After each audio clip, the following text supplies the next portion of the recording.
Assalamualaikum semua dan salam sejahtera. Ingin tahu apa yang ada dalam buku tingkatan 3? Buku matematik tingkatan 3? Jom bersama saya.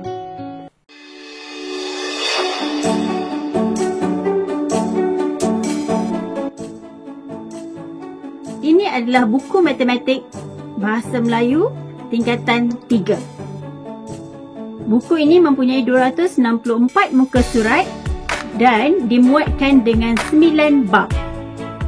Dalam bab yang pertama,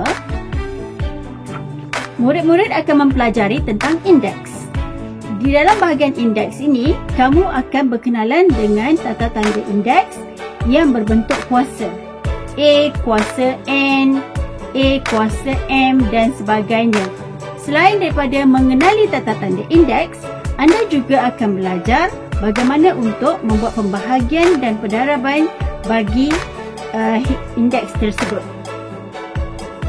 Dalam tajuk ini juga, kamu akan belajar tentang hukum-hukum indeks.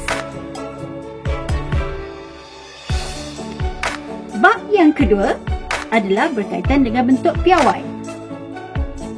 Bentuk piawai adalah bab yang sangat ringkas, namun murid perlu mengenal pasti bagaimanakah yang dikatakan sebagai bentuk piawai.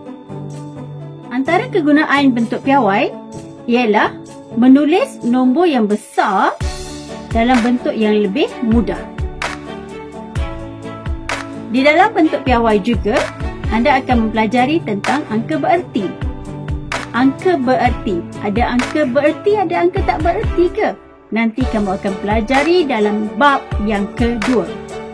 Untuk bab yang ketiga, pendidikan keuangan, matematik pengguna, simpanan dan pelaburan, kredit dan hutang. Dalam tajuk ini, kamu akan belajar tentang pengurusan keuangan. Bagaimana untuk menguruskan simpanan dan pelaburan, bagaimana ataupun apakah yang kamu perlu tahu tentang kredit dan hutang. Bab ini agak panjang, namun ia sangat menarik kerana ia berkaitan dengan apa yang kamu hadapi setiap hari berkaitan dengan kewangan.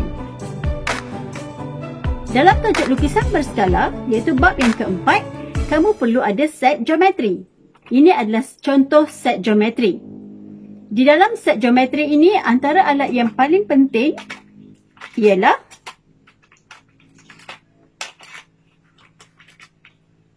jangka lukis,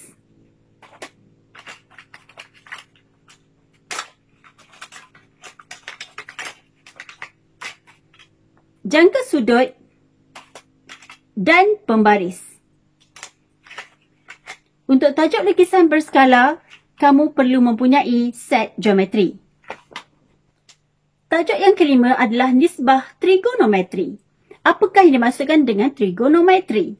Dalam nisbah trigonometri, kamu akan berkenalan dengan beberapa istilah yang jarang ataupun mungkin ada yang tak pernah kamu dengari, iaitu sin, cos dan tangent. Bagi bab yang keenam pula, kamu akan belajar tentang sudut dan tangent bagi bulatan. Bagi bab yang keenam, sekali lagi kamu perlu mempunyai set geometri yang lengkap. Dan antara alat yang penting ialah jangka sudut.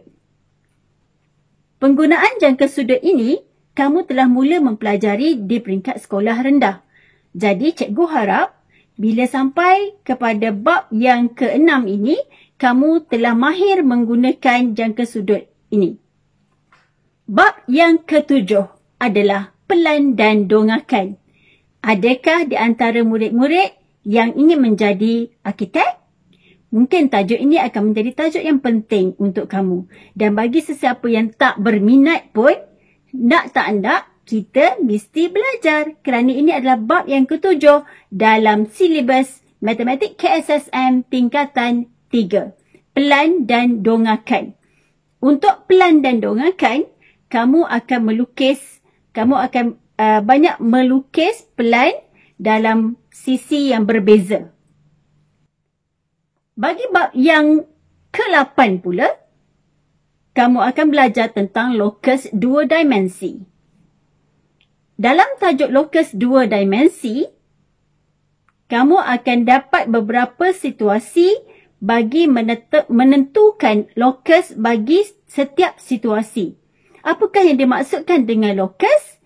Kita tunggu sampai belajar bab yang ke-8, barulah kamu boleh faham dan nampak apakah yang sebenarnya ingin dipelajari ataupun diajar dalam bab yang ke-8 ini.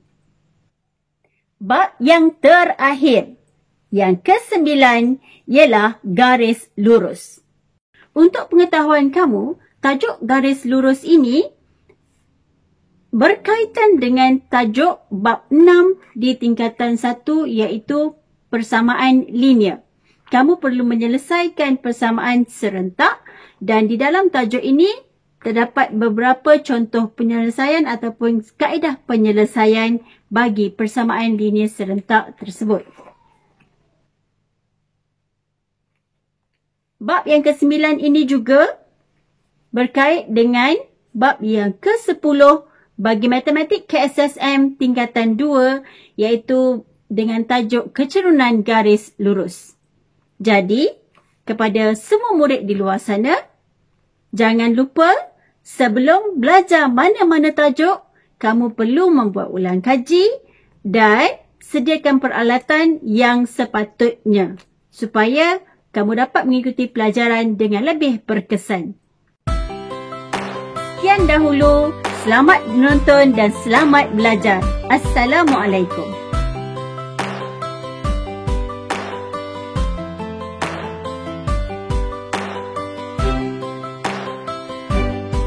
Dah selesai menonton? Terima kasih semua. Jangan lupa subscribe, share dan like video ini. Jumpa lagi.